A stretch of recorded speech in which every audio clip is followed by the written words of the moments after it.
मेरे सभी प्यारे मित्रों को मेरा नमस्कार। मैं हूं अनुराग और आप सभी का मेरे YouTube चैनल ज्ञान सागर जोन पर बहुत बहुत एक बार फिर से स्वागत है।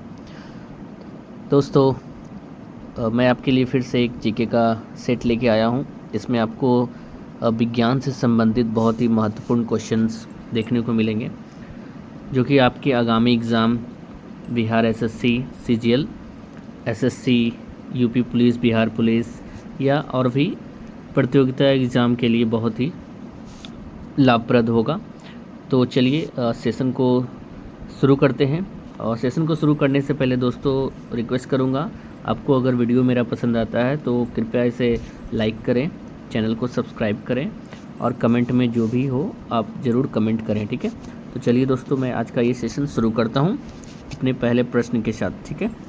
तो हमारा प्रथम प्रश्न क्या कह रहा है, निम्नलिखित में से किसे श्वेत विट्रॉल के नाम से जाना जाता है। तो हमारा इसका राइट आंसर हो जाएगा ऑप्शन नंबर 1, यानी कि जिंक सल्फेट, ठीक है। चलिए अगला प्रश्न देखते हैं। नेक्स्ट क्वेश्चन क्या कर रहा है, नेक्स्ट क्वेश्चन कर रहा है स्टील में कितने प्रतिशत कार्बन मौजूद होता है।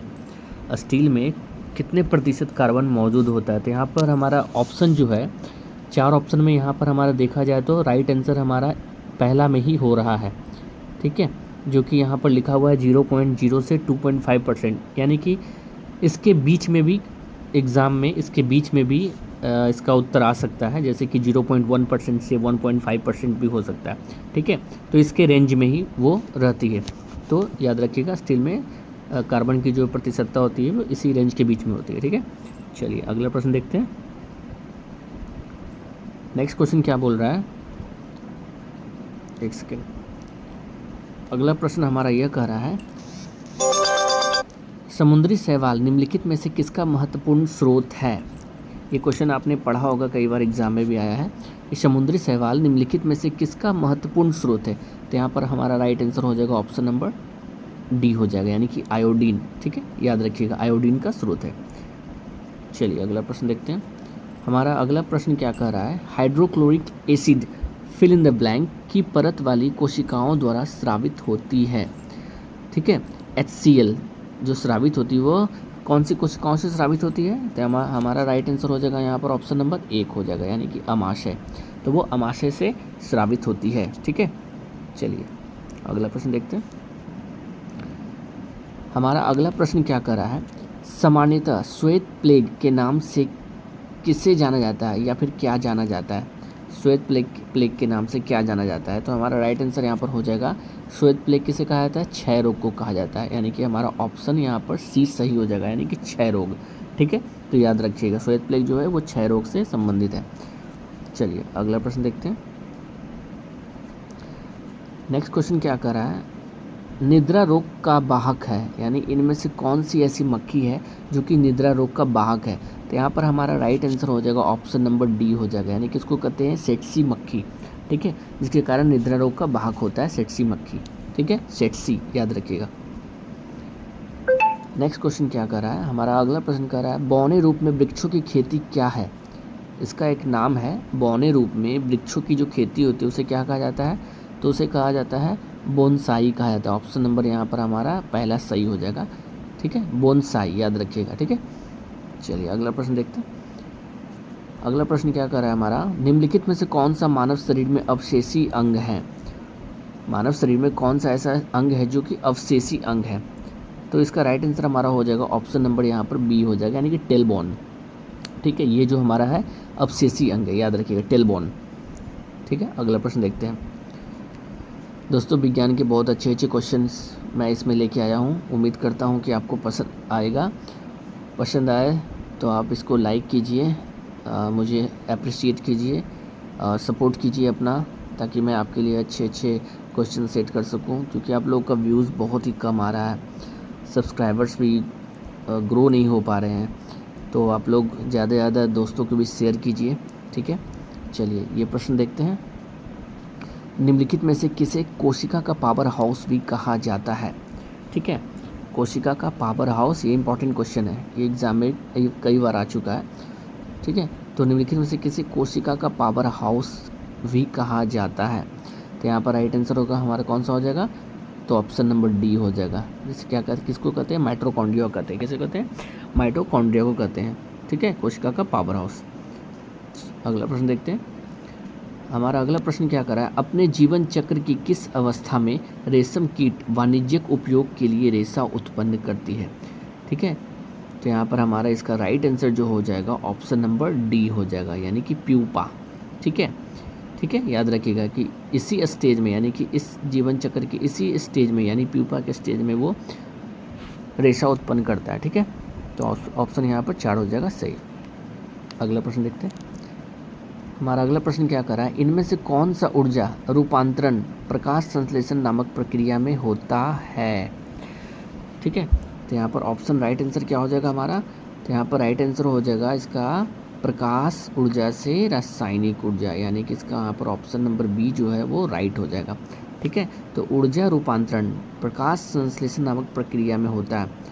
ऊर्जा को रूपांतरण, यहाँ पर प्रकाश ऊर्जा से रासायनिक ऊर्जा यहाँ पर हो जाएगा। ठीक है, चलिए अगला प्रश्न देखते हैं। नेक्स्ट क्वेश्चन क्या कर रहा है, प्रकाश संश्लेषण में कौन सा प्रकाश सबसे कम प्रभावी होता है, यानी प्रकाश संश्लेषण की प्रक्रिया में कौन सा प्रकाश है जो सबसे कम प्रभावी होता है। तो यहाँ पर राइट आंसर हो जाएगा हमारा ऑप्शन नंबर बी, यानी कि हरा प्रकाश जो होता है वो सबसे कम प्रभावी होता है प्रकाश संश्लेषण की प्रक्रिया में। ठीक है, चलिए अगला प्रश्न देखते हैं। हमारा अगला प्रश्न क्या कर रहा है, स्वास्थ्य एवं परिवार कल्याण मंत्रालय ने किस बीमारी के लिए टेस्ट एंड ट्रीट नीति शुरू की है। ठीक है, तो यहाँ पर राइट आंसर हो जाएगा हमारा ऑप्शन नंबर 1 हो जाएगा सही, यानी कि HIV।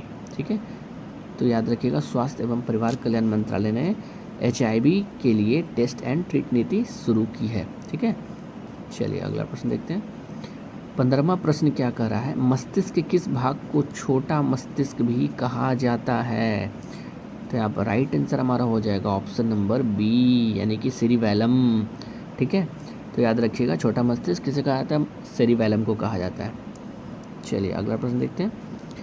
अगला प्रश्न हमारा कह रहा है, कौन सा विटामिन हमारे शरीर में अधिक मात्रा में बनता है। ठीक है, क्वेश्चन बहुत अच्छा है कि कौन सा विटामिन है जो हमारे शरीर में अधिक मात्रा में बनता है। तो अधिक मात्रा में जो हमारे शरीर में बनता है वो यहाँ पर ऑप्शन हो जाएगा राइट, विटामिन डी, यानी कि ऑप्शन नंबर डी जो है वो सही हो जाएगा, यानी कि डी और विटामिन डी, यानी कि ऑप्शन नंबर डी जो है उसमें विटामिन डी है जो हमारे शरीर में सबसे अधिक मात्रा में बनता है। ठीक है दोस्तों, कैसा लग रहा है हमारा ये वीडियो आपको कमेंट में ज़रूर बताइएगा, कमेंट कीजिए ताकि मुझे भी अच्छा लगे कि आप लोग कमेंट में कुछ सजेशन दे रहे हैं या कुछ बता रहे हैं, या वीडियो आपको कैसा लग रहा है। चलिए अगला प्रश्न देखते हैं। अगला प्रश्न हमारा कर रहा है, निम्नलिखित में से कौन अम्लों से हाइड्रोजन को प्रतिस्थापित करके लवण बनाएगा। तो यहाँ पर राइट आंसर हमारा हो जाएगा ऑप्शन नंबर 20 सही हो जाएगा, यानी कि सोडियम, याद रखिएगा। ठीक है, चलिए 18वां प्रश्न हमारा देख लेते हैं। यहाँ क्या बोला, निम्नलिखित में से कौन सी बीमारी सामान्यतः वायरस के कारण होती है। इनमें से कौन सी ऐसी बीमारी है, हैजा, टाइफाइड, डेंगू बुखार या क्षय रोग, इसमें से कौन सा ऐसा है जो कि वायरस के कारण होती है। तो यहाँ पर वायरस के कारण जो होने वाली बीमारी है वो है ऑप्शन नंबर सी सही हो जाएगा, यानी कि डेंगू बुखार जो है वो वायरस के कारण यहाँ पर हो रही है। बाकी हैजा, टाइफाइड, क्षय रोग ये सब जो है वो ये सब जीवाणु से होने वाले हैं। ठीक है, तो याद रखिए इसका हो जाएगा आंसर डेंगू बुखार। चलिए अगला प्रश्न देख लेते हैं।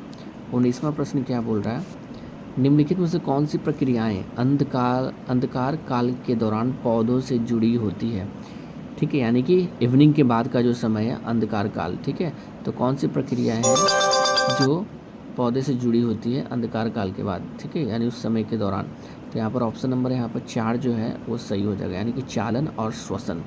ठीक है, ये दोनों जो प्रक्रियाएं हैं वो अंधकार काल में पौधे से जुड़ी होती है, चालन और श्वसन। ठीक है, चलिए इस सेशन का हम अंतिम प्रश्न देख लेते हैं। उम्मीद करता हूँ दोस्तों आपको ये वीडियो बहुत ही अच्छा लगा हो। अंतिम प्रश्न हमारा क्या बोल रहा है, निम्नलिखित में से किसने विकास का सिद्धांत दिया। तो यहाँ पर उसको ऑप्शन नंबर यहाँ पर 1 हो जाएगा, चार्ल्स डार्विन, याद रखिएगा। ठीक है, चार्ल्स डार्विन ने विकास का सिद्धांत दिया था। तो दोस्तों उम्मीद करता हूँ आपको मेरा ये सेशन पसंद आया होगा। तो प्लीज़ आप इस वीडियो को देखें, अच्छे से देखें, समझें और लाइक ज़रूर करें और चैनल को सब्सक्राइब भी ज़रूर कीजिएगा। ठीक है दोस्तों, फिर नेक्स्ट वीडियो में जल्दी ही मैं आपसे मिलता हूँ। तब तक के लिए धन्यवाद, नमस्कार।